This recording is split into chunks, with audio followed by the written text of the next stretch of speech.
Bonsoir Éric Ciotti. Bonsoir. Nous allons parler de votre ville pour démarrer. Ce matin, Christian Estrosi, sur notre antenne, demandait à ce que l'on interdise certains secteurs de Nice à la manifestation samedi prochain. Il a apparemment obtenu gain de cause. J'imagine que vous saluez l'initiative. Je demande depuis plusieurs semaines, depuis le 17 février, que les manifestations violentes soient interdites. Je l'ai fait encore cet après-midi à l'Assemblée nationale, en posant une question au Premier ministre. Et demain matin, tous les parlementaires de Nice et des Alpes-Maritimes ont une réunion avec le ministre de l'Intérieur à 10h, place Beauvau.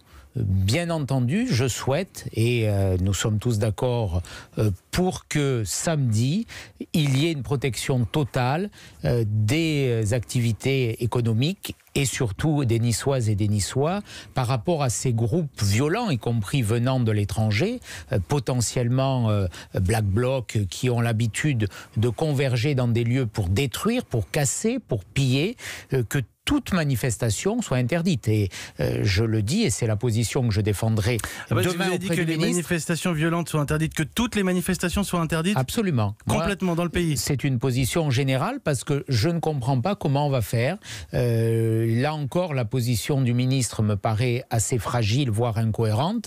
Notamment, je prends l'exemple des Champs-Élysées. On va interdire la manifestation sur les Champs-Élysées, mais pas dans les rues adjacentes. Donc on aura des dégâts à côté. Et si on interdit quelques rues à Nice, on aura des dégâts à côté. Moi, je souhaite, après ce qu'on a vécu, après ce que nous avons vu comme image intolérable, insupportable, notamment contre les forces de l'ordre, que samedi, il y ait une interdiction générale de toute manifestation. De toute manifestation. Samedi, les samedis suivants, Éric Ciotti? Absolument, tant qu'on n'a pas la capacité à restaurer l'ordre républicain. Vous appelez à un retour de l'état d'urgence ? Nous l'avons fait là aussi, rien de nouveau. Depuis décembre, avec Laurent Wauquiez, nous avons réclamé un retour à l'état d'urgence. Pourquoi ? Parce que l'état d'urgence aurait permis d'interdire de façon générale les manifestations, de placer en assignation à résidence le jour où il y avait des manifestations autorisées les casseurs qu'on connaît, ceux que les services ont identifiés, ceux que M. Castaner a évalués à 1500 personnes. Il nous disait qu'il y en avait que 150 à 200 lorsqu'on a étudié, on a examiné la loi anti-casseurs à l'Assemblée. Donc, en tout cas, nous pensions que cet état d'urgence aurait permis d'éviter ce déchaînement de violence. Le gouvernement ne l'a pas fait. Je crois qu'il a commis une erreur en ne le faisant pas. Il a commis une erreur en laissant prospérer ces manifestations. Il a commis également des erreurs.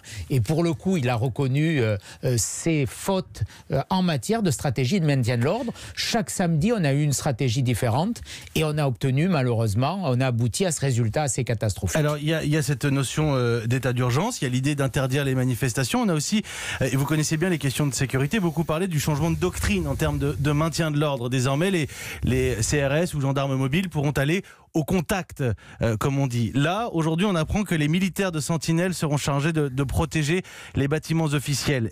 Ça va dégénérer, Éric Ciotti? Sur le contact, c'est déjà ce qu'on nous disait, rappelez-vous, après la manifestation du 1er décembre, qui avait vu l'Arc de Triomphe pillé, avec des images insupportables, qui ont d'ailleurs marqué le véritable tournant de ce mouvement des Gilets jaunes. C'était un mouvement de révolte fiscale que j'ai soutenu, que 80% des Français soutenaient, et à partir de ces images choquantes de l'Arc de Triomphe, symbole du combat pour la liberté de notre nation, reconnaissance à l'égard de nos anciens combattants, le mouvement a changé de figure, de visage.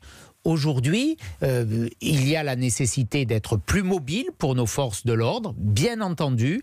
Après, je suis très réservé et très sceptique sur l'utilisation de la force Sentinelle. Je le dis, là, on est dans une stricte opération de pure communication. On fait semblant, mais les militaires de Sentinelle ne sont absolument pas formés, ne sont absolument pas équipés pour assurer le maintien de l'ordre.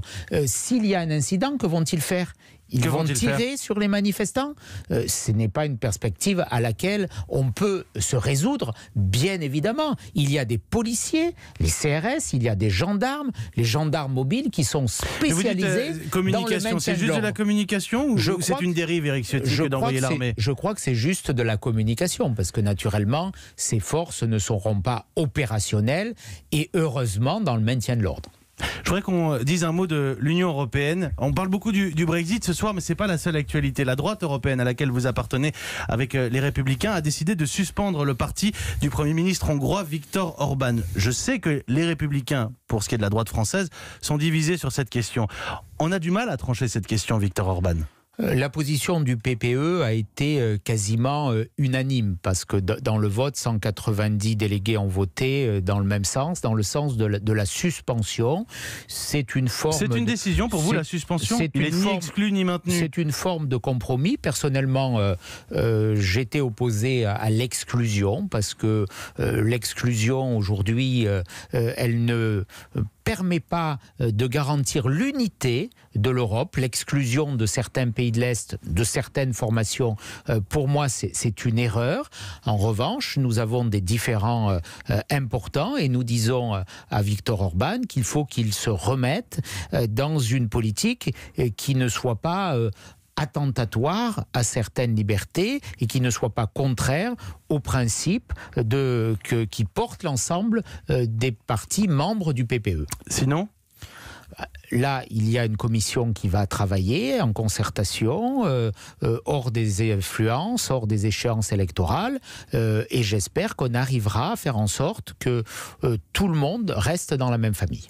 Éric Ciotti, est-ce que vous pensez, comme beaucoup de votre famille, et comme certains au gouvernement, même si on a du mal à avoir une vision claire, est-ce que vous pensez qu'il faut repousser l'âge minimum de départ à la retraite, et si oui, jusqu'à quel âge ?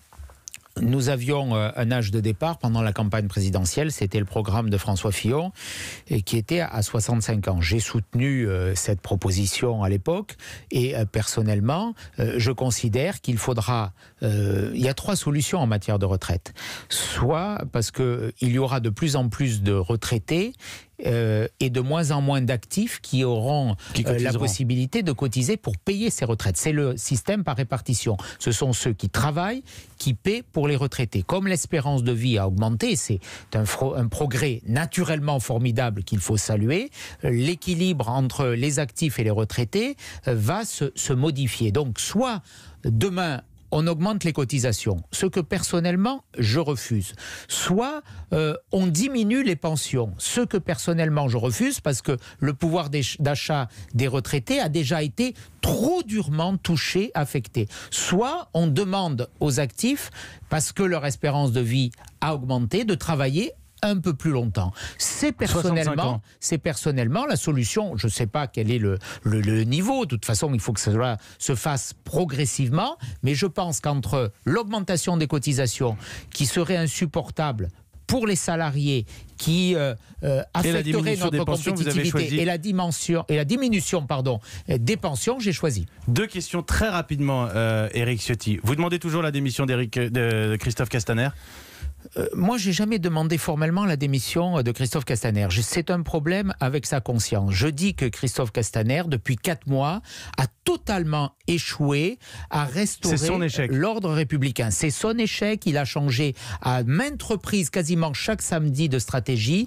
On a le sentiment qu'il n'y a pas de patron place Beauvau, que c'est une forme de bateau ivre. Je l'ai dit cet après-midi à l'Assemblée nationale. Après la démission, c'est une question qui lui appartient et qui appartient à celui qui l'a nommé, M. Macron. Ne l'oublions pas, même s'il a beaucoup hésité manifestement, en tout cas beaucoup tardé avant de le nommer, 15 jours de vacances entre la démission de Gérard Collomb et la nomination de Christophe Castaner, ça voulait dire déjà qu'il y avait un doute. Donc aujourd'hui, c'est à eux. Moi, ce que je demande, c'est de l'efficacité. Que M. Castaner ait enfin une ligne de conduite claire, qu'il soit un vrai chef et qu'il ne se défausse pas de ses responsabilités sur le préfet de police comme il a fait ou sur les policiers, parce que ça, c'est une forme de lâcheté. Un dernier mot, Éric Ciotti. Tout le monde se déclare en ce moment pour la ville de Paris.